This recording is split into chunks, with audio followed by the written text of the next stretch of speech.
cool cars with pop-up headlights you can buy for cheap. Want to feel like a 70s and 80s cool kid? A good place to start is by getting yourself a car with some pop-up headlights. They're cheap and plentiful. While pop-up headlights made their everlasting mark in the 70s and 80s, they were actually first introduced on the Cord 810 way back in 1936.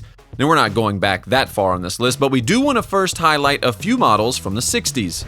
The classic Opel GT, made from 1968 to 1973, featured rotating pop-up headlights that actually swiveled into place instead of springing up when operated manually through a lever.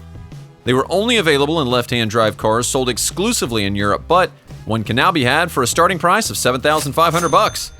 The Alan was one of Lotus's most affordable vehicles in the 1960s. It came equipped with a 1.6-liter turbocharged SuSe engine capable of producing up to 160 horsepower and is good for 62 miles an hour in 8.5 seconds, reaching a top speed of 112 miles an hour. Models between 1962 and 1973 can be found for as low as $15,000. Sticking with Lotus, they built one of the most iconic movie vehicles of all time, with pop-up headlights, of course.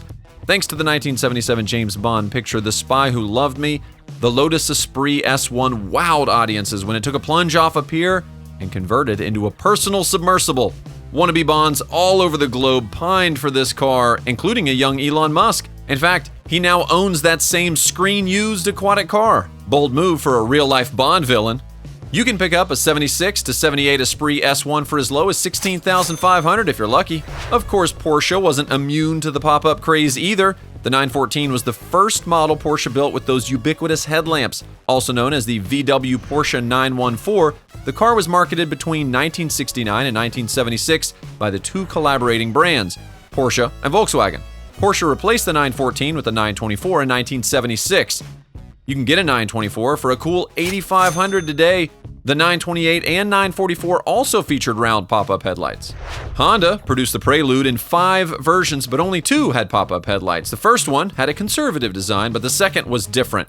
It included flip-up lights for a considerably cleaner look. A 1991 Prelude SI, according to J.D. Power, costs under $5,000. The 91 model featured a 2.1-liter inline-4 with a decent output of 140 horsepower. The 300ZX is one of the most popular sports cars from Nissan, and although the Z31 300ZX lacks the flash of Ferraris and Lamborghinis, it was a dynamic package with plenty of choices that driving enthusiasts appreciated, including those sweet pop-up lanterns. The 90s BMW 8 Series, the 84 to 89 Vet, and the 78 to 85 Mazda RX-7 will also give you that pop-up fix. So there you go. What are you waiting for? Go get lit up!